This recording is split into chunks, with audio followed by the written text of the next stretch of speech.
August 2024 Outreach Israel News. The status of Torah. Since its initial paperback release in 2012, it is safe to say that the New Testament Validates Torah has widely become the flagship book of Outreach Israel Ministries and Messianic apologetics.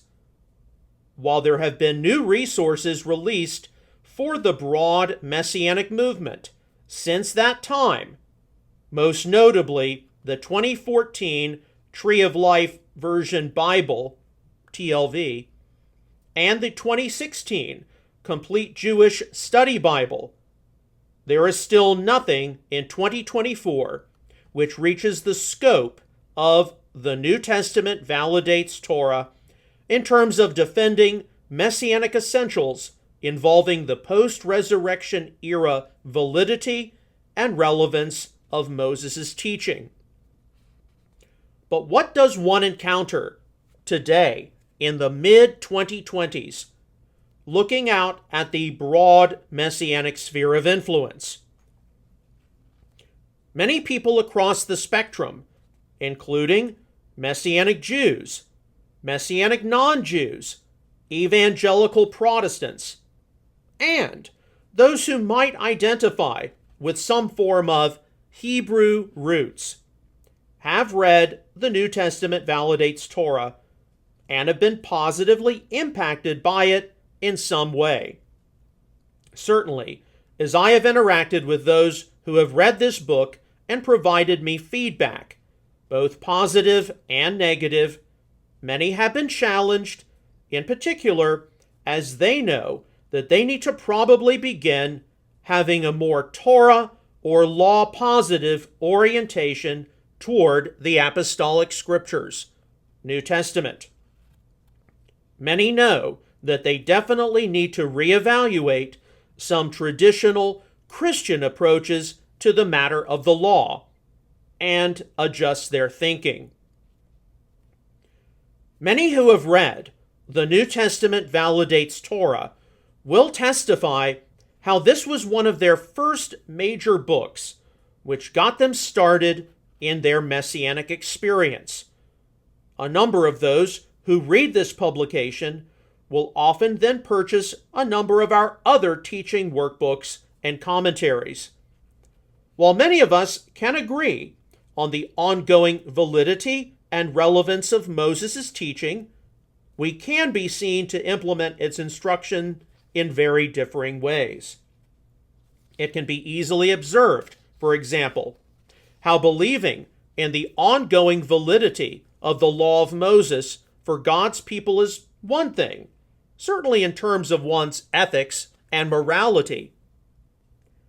But it can be something else to actually implement this in terms of personal or familial discipline and congregational life.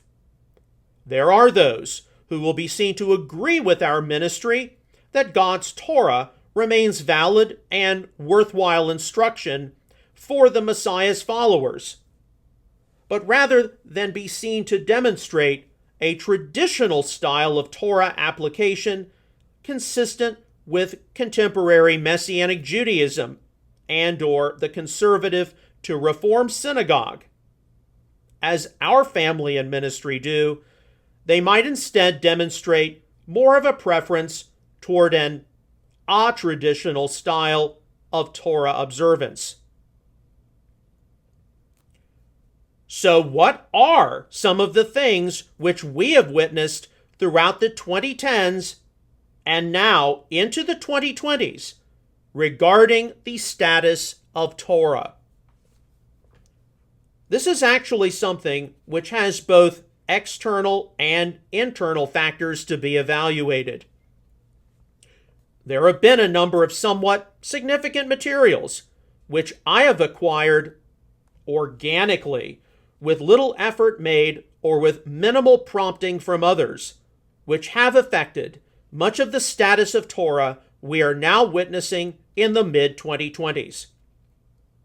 In all likelihood, you have been affected either directly or indirectly, knowingly or unknowingly, from some of these matters. As the 2020s came to a close, many across the evangelical world were understandably shocked and horrified when Andy Stanley emphasized how Christians needed to see that they de-hitch themselves from the instruction of the Old Testament.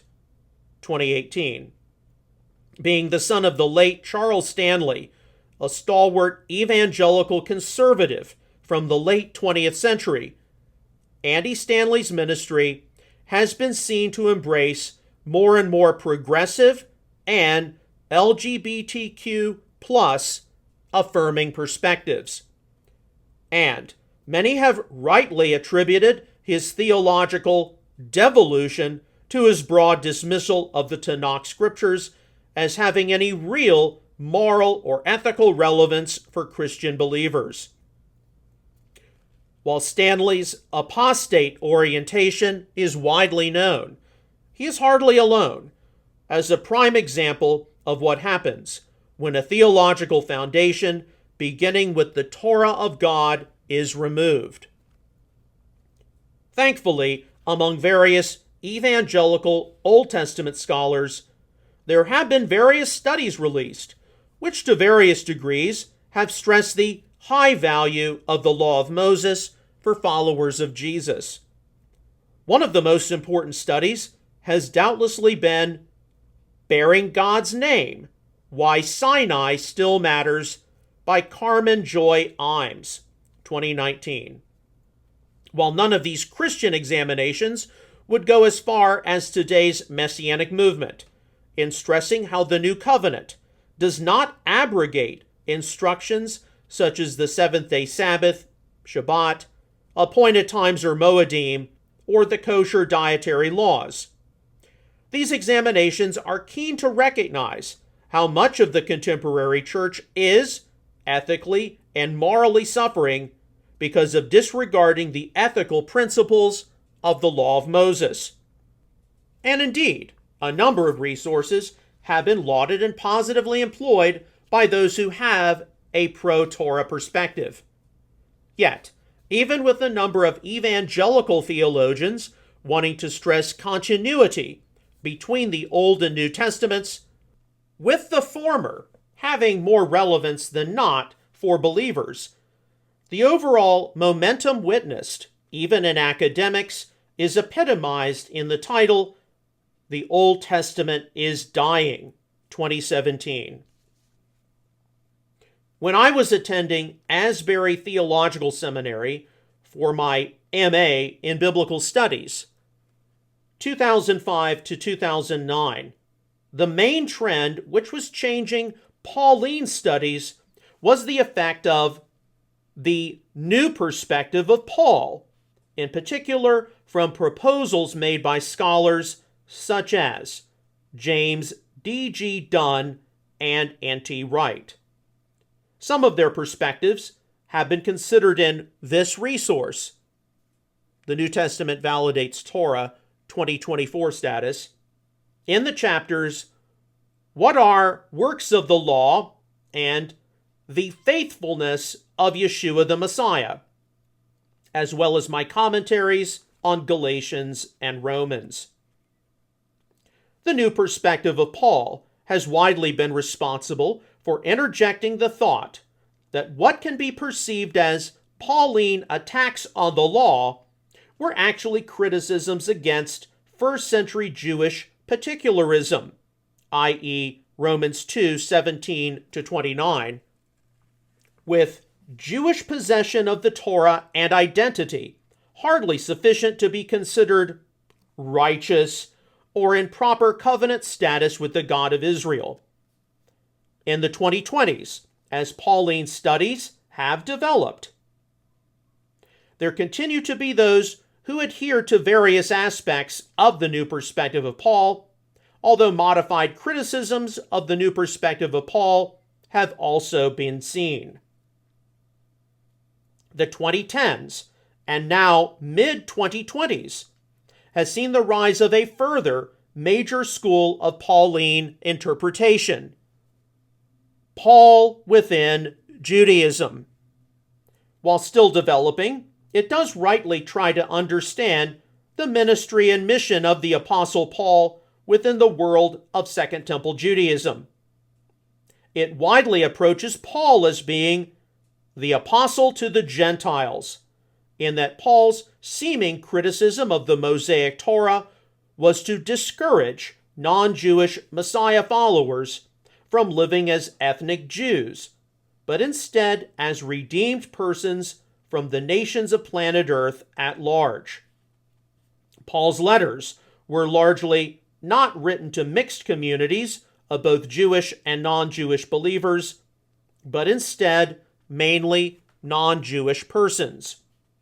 Paul emphasized the universal morality of the Torah's principles, but discouraged non-Jewish Messiah followers to take on various apparent signed commandments of Jewish identity, i.e., Sabbath, festivals, diet, circumcision. Paul's letters were not for Jews and Gentiles, but Gentiles. Suffice it to say, some are not too comfortable with this kind of compartmentalization of the Pauline epistles. Messianic Jewish supporters of a bilateral ecclesiology have been seen to be widely welcoming of Paul within Judaism approaches. But as noted, Paul within Judaism is still a developing school of theology. The explosion of things messianic or not. Within our family's early days of getting started in the Messianic movement, and certainly with the launch of Outreach Israel Ministries in 2002, we believed that we were going to see an inevitable explosion of evangelical believers embrace their faith heritage in the scriptures of Israel. My stepfather, Mark Huey, was especially among those who believed that many Christian believers would eagerly embrace wanting to have a faith experience closer to that of the first century holy ones or saints. And indeed, around the turn of the millennium or so, there were many non-Jewish believers superintended by the Lord into the Messianic movement. These were people who were genuinely convicted by the Lord as part of their furtherance into the new covenant. Jeremiah 31, 31 to 34, Ezekiel 36, 25 to 27, also Hebrews 8, 7 through 13, 10, 14 through 18. That things like the seventh-day Sabbath, Shabbat, appointed times or Moedim, a kosher style of diet, regular study of the weekly Torah portion, and participation or membership in a Messianic congregation or synagogue were important things to consider. Many of these people still continue to be a part of the Messianic movement and are co-laboring with Jewish believers in the salvation of Israel. There was indeed an explosion of many non-Jewish people taking hold of many things of Torah throughout the 2000s to 2010s. But rather than with this being a tempered work of the Holy Spirit, focused around love for God and neighbor as most important. Things were actually far more complicated and messy. At the lighter end of the spectrum were those who embraced various outward practices of Torah, and while officially recognizing that salvation did not come from human works, Ephesians 2, 8 and 9, were in practice quite legalistic, inflexible, and judgmental of others. Torah observance became an end to itself, and among various groups and cliques, it was clear enough that too many had a relationship with the law, but not so much with the lawgiver. Far more problematic were those who, when taking a hold of things of Torah, became highly condemning of the legitimate contributions of evangelical Protestantism to the faith, and perhaps also the Jewish synagogue as well, while wanting to reevaluate the legitimacy of various traditions such as Sunday church, Christmas and December the 25th, and Easter, returning to more biblical practices such as Shabbat and the Moedim, especially Passover. Many conducted their own unbalanced witch hunts for anything which they, subjectively, considered to be quote-unquote pagan. If there was any kind of association or parallel which could be possibly made or detected between traditional Christian theology and ancient, often Greco-Roman, paganism, it was to be immediately rejected.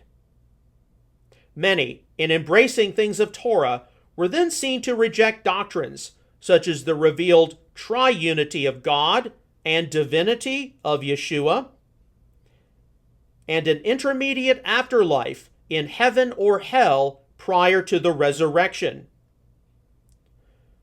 A few even embraced polygamy, a man having multiple wives, as being a legitimate practice for men.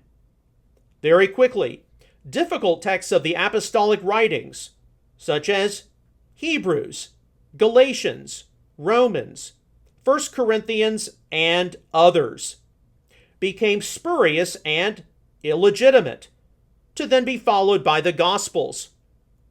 A number of people were not seen to totally throw out the New Testament, but the Greek apostolic scriptures were certainly seen to be inferior and less authoritative than the Hebrew Tanakh.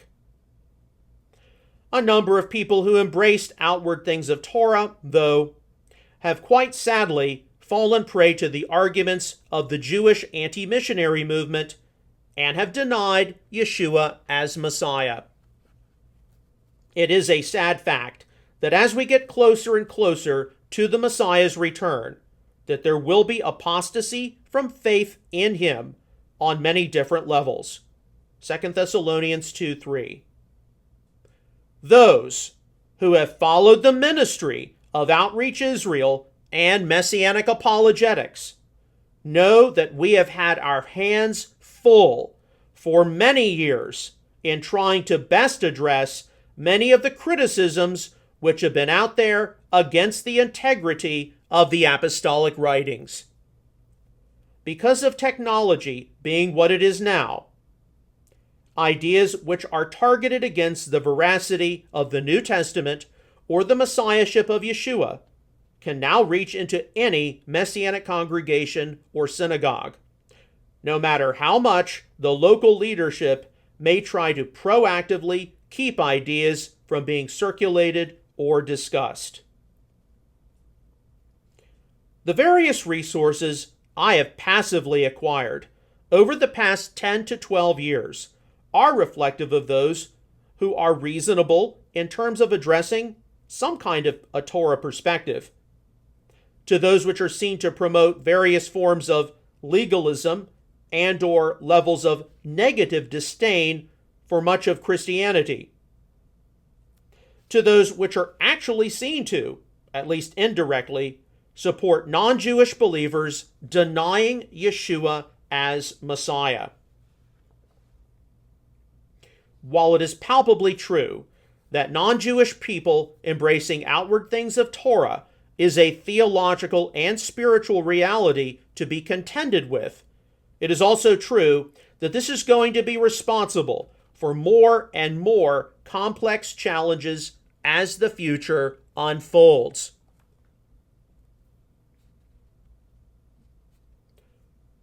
One law, one Torah versus bilateral ecclesiology.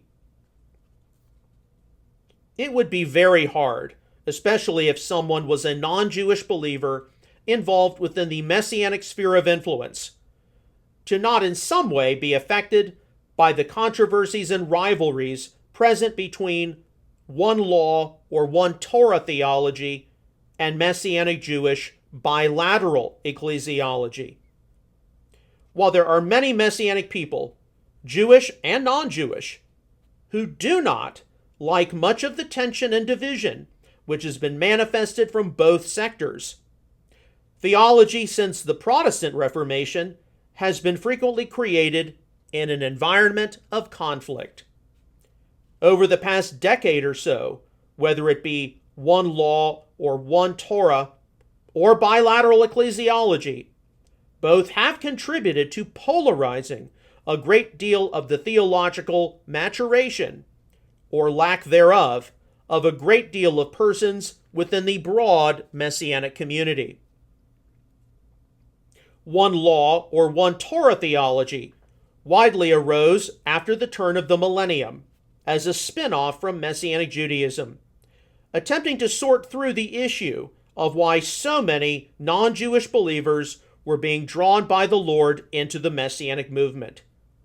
Its emphasis was that such non-Jewish believers were to be regarded as the gerim, or sojourners who entered into ancient Israel, outsiders who were to be welcomed into the community, Leviticus 19:34. A major credo of one law or one Torah theology would come from a passage such as, "The same law shall apply to the native as to the stranger who sojourns among you." Exodus 12:49, New American Standard. But a major criticism of one law or one Torah theology is how various usages of one law or one statute appearing in the Pentateuch, i.e.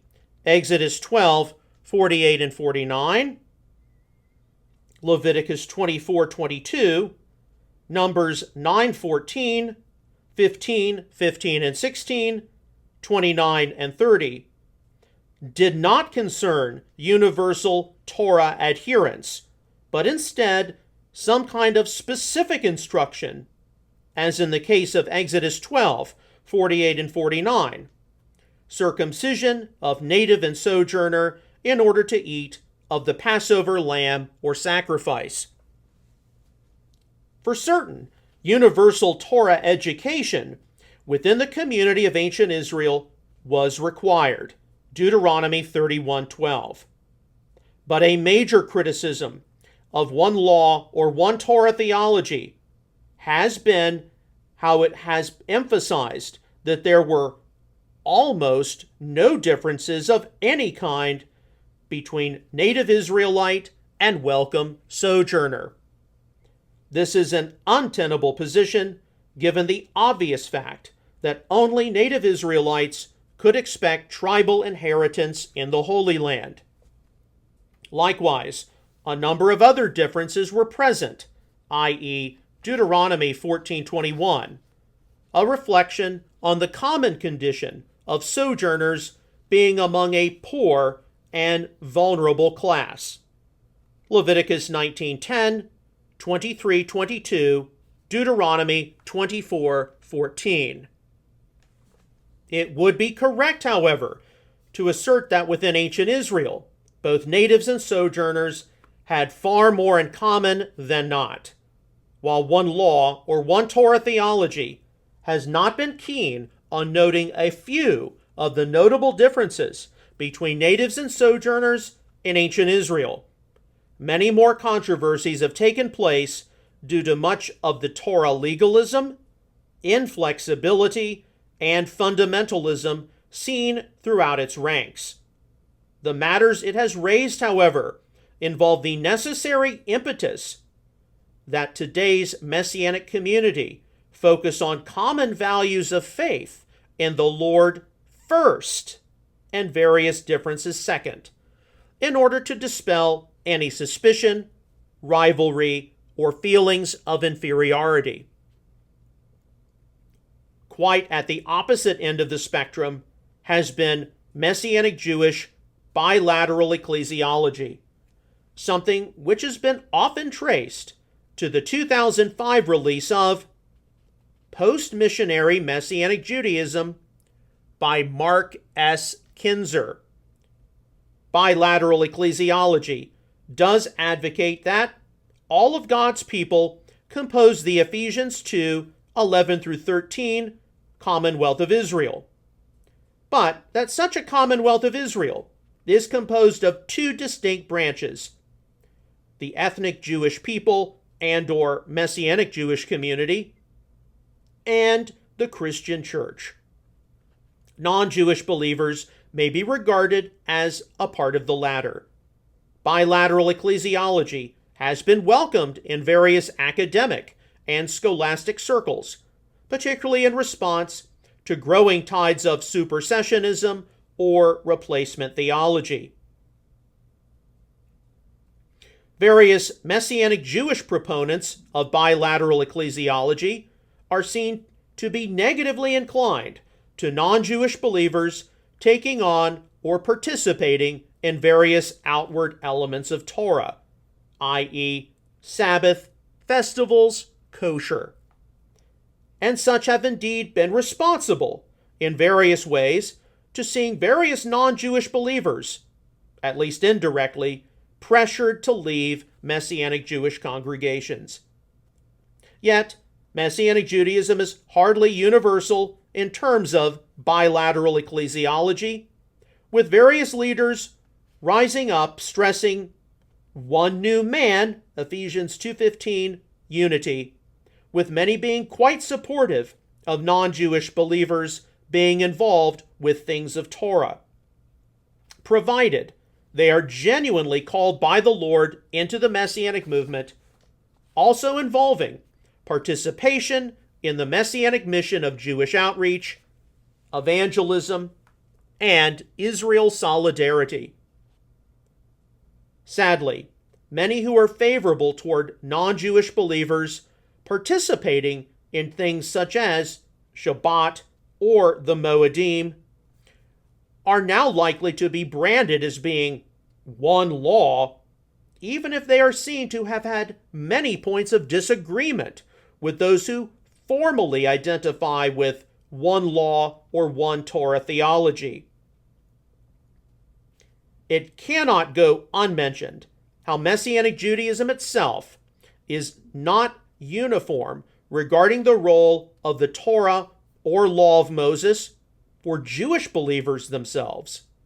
There are those within the Messianic Jewish community who adhere to various dispensational presuppositions, widely considering the Torah to be abolished for the post-resurrection era, but with various aspects of the Torah possibly being important for matters of Jewish culture and heritage. Among those who are more or less positive toward Torah keeping, for Messianic Jews, have been studies conducted evaluating the place, or lack thereof, of the oral Torah, as well as the place of the Holy Spirit.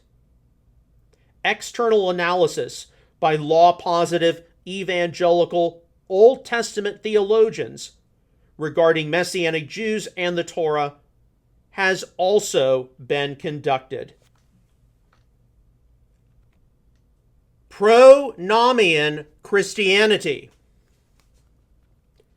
Originally, in the late 1990s to mid-2000s, when one employed the term Hebrew roots, it was to emphasize matters such as study of the Hebrew Tanakh, Hebrew language, and even various bodies of Second Temple Jewish literature. Sometimes it was used as a complement to Jewish roots, but sometimes it was used to differentiate one from Judaism and Jewish tradition. By the early 2010s, though, the terms Hebrew roots or Hebraic roots quickly became the catch-all term for a wide scope of different non-Jewish Torah movements, while those who perhaps emphasized Hebrew roots did so with matters of Tanakh study, Hebrew language study, and even ancient Jewish literature in mind. By the end of the 2010s, Hebrew roots was widely associated with anything but this. today in the mid-2020s, when one commonly thinks of the Hebrew roots movement, non-Jewish people doing outward things of Torah can be quickly conflated with matters such as denial of the divinity of Yeshua, denial of much of the apostolic scriptures as inspired, acceptance of flat earth, and even forms of anti-Zionism and Holocaust denial, and a host of other conspiracies and abominable issues. Messianic Judaism has been understandably concerned about what the Hebrew roots movement has devolved into. A wide number of those who were involved in the Hebrew roots movement have recognized that much of what had taken place via the label of quote-unquote Hebraic was anything but good. This mainly involved how a wide majority of those identifying as Hebrew roots often unfairly deride and chastise any of the good contributions of evangelical Protestantism as being illegitimate and pagan. The early 2020s witnessed a new offshoot emerge, identifying as pro-Namian Christianity. It mainly involved those formerly involved in Hebrew roots who had grown tired of a great deal of its anti-Christian rhetoric and rightly sought change. It also involved, though, a number of those holding to a one law or one Torah theology, some of whom had grown disenfranchised with the label Messianic and various Jewish traditions and customs. A new label, pro-Namian, was chosen, something which simply means pro-law, and certainly something which could sit in contrast to being anti-law or antinomian. While many people across the Messianic community can legitimately identify as small p pronomian, what capital P pronomian Christianity is going to become remains to be seen in the mid-2020s. Those who identify as capital P pronomian are to be commended for not wanting to cast aside the legitimate contributions of law-positive Christian traditions and a great deal of good and wholesome Protestant theology. But there are likely going to be ongoing questions surrounding pro-Namian Christianity, regarding the place of Judaism, Jewish tradition, Zionism and the State of Israel, and standing against anti-Semitism. Will pro-Namian Christianity be favorable or negative to the Messianic Jewish movement and its mission? Already, when looking at some of the theology of those formally identifying as pro-Namian, one does see strong leanings toward Reformed Calvinism, its predestinarian soteriology, and forms of cessationism. At present, it is useful to not make any detailed evaluations of pro-Namian Christianity, as it probably needs to be given some more time, 2024, to develop and figure out what it actually stands for.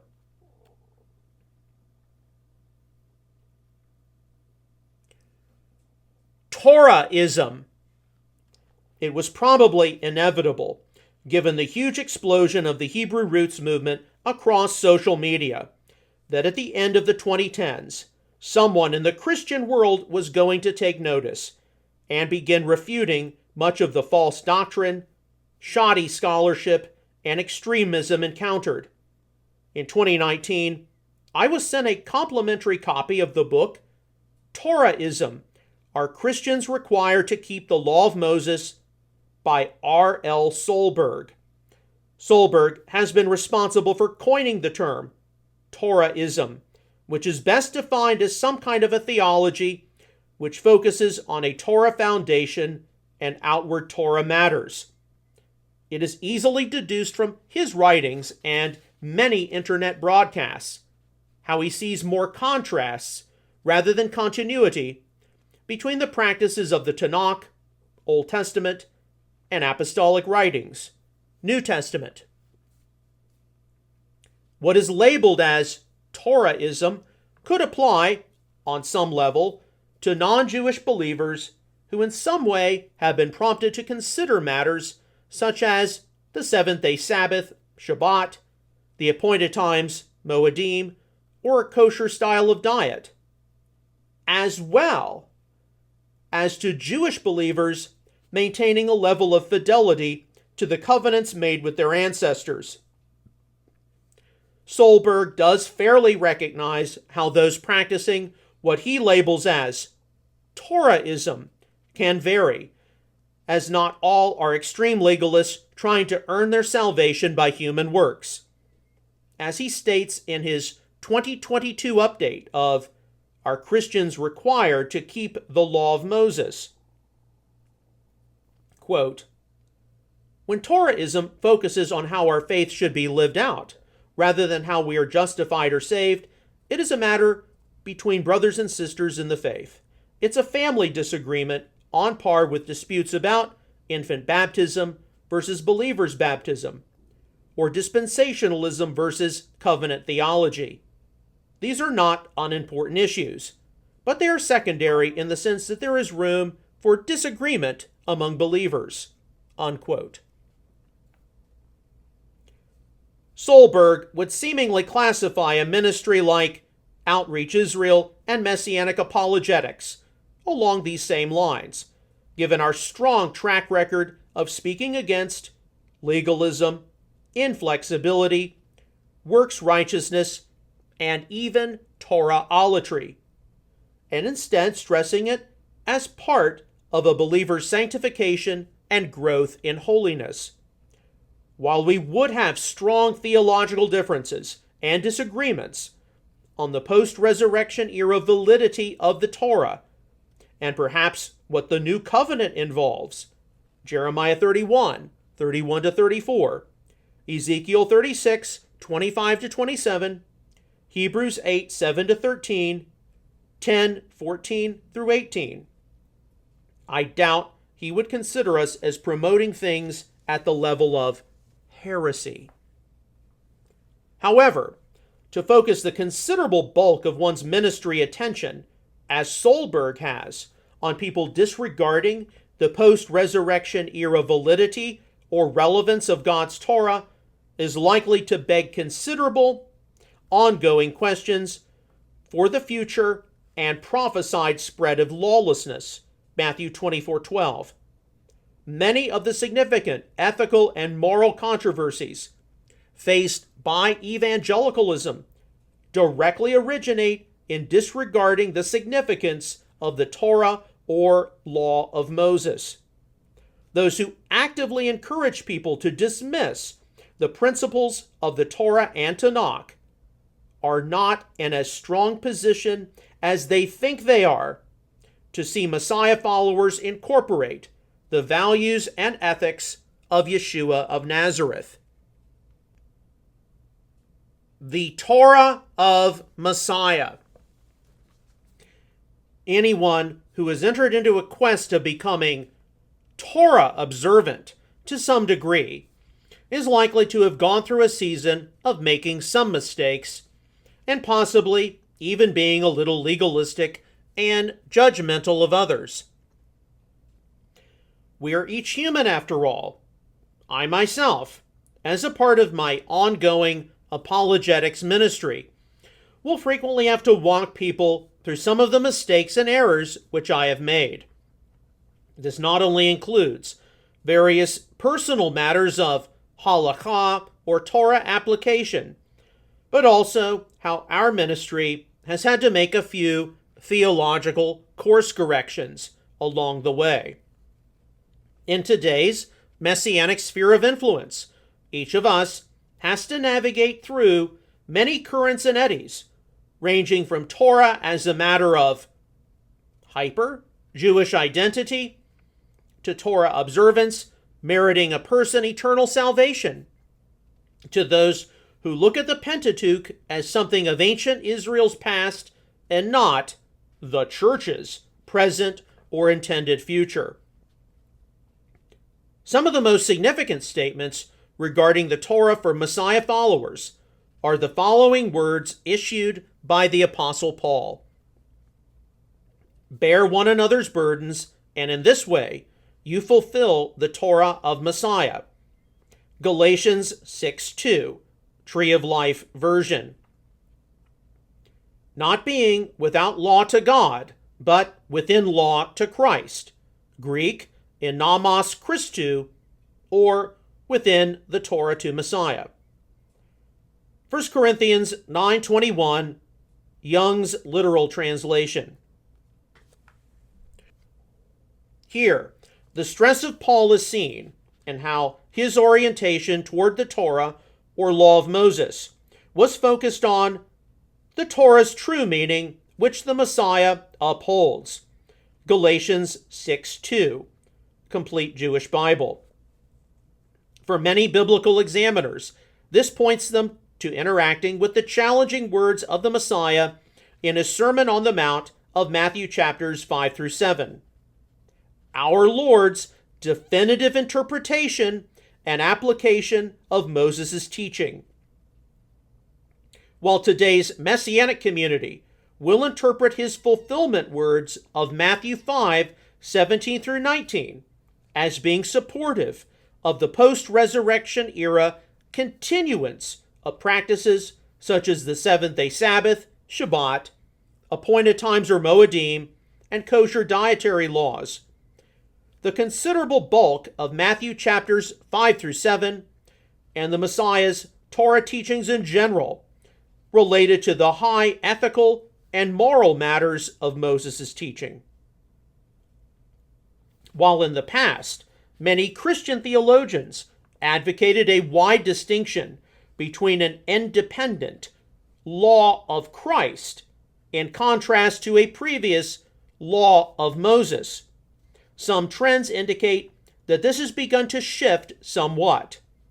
For today's Messianic people, we ourselves need to see much of our examination of the Torah and further biblical teachings on its instructions and commandments shift more toward what the Lord specified as the weightier provisions of the law, justice and mercy and faithfulness. Matthew 23:23, New American Standard. Everyone in today's Messianic community should agree how the Torah's weightier matters are to be followed. Unfortunately, due to many of the controversies I have been involved with since the 2000s, when we actually do start engaging with such weightier matters, I am desperately afraid that we may find that the spirituality of many Messianic people and even various leaders is quite shallow.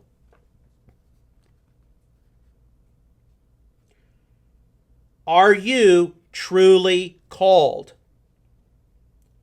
From the very start of Outreach Israel Ministries, our family has stressed that today's Messianic people, and especially those from evangelical Protestant backgrounds, have to make sure that their doing outward things of Torah is a genuine work of the Holy Spirit in their lives. Is the power of the new covenant supernaturally prompting someone to consider a Torah lifestyle and sincerely writing God's instruction onto a redeemed heart and mind? Far too frequently, across the spectrum of non-Jewish people, considering things like Shabbat, the appointed times, or a kosher style of diet, this has not been witnessed. The self-labeled Torah movement, in fact, has been responsible for a huge rise in legalism, judgmentalism, self-righteousness, and even a few later denying faith in Yeshua and converting/transitioning to some form of Messiah-less Judaism or Yahwism. One of the frequent claims I have heard for many years regarding some high necessity of non-Jewish Torah observance is based on Romans 11:11. I say then, they did not stumble as to fall, did they? May it never be. But by their false step, salvation has come to the Gentiles to provoke Israel to jealousy. Tree of Life version. Non-Jewish believers in Israel's Messiah apparently need to do outward things of Torah in order to provoke Jewish people to Messiah faith, while non-Jewish believers remembering things like Shabbat or various biblical holidays can surely be worthwhile endeavors, and indeed can be the starting point of many legitimate conversations with Jewish people. Doing outward things of Torah alone is hardly enough to provoke Jewish people to Messiah faith. As further detailed by the Apostle Paul, the mercy shown to non-Jewish believers must be reciprocated to Jewish people who need to tangibly witness the transforming power, blessings, and peace of the good news.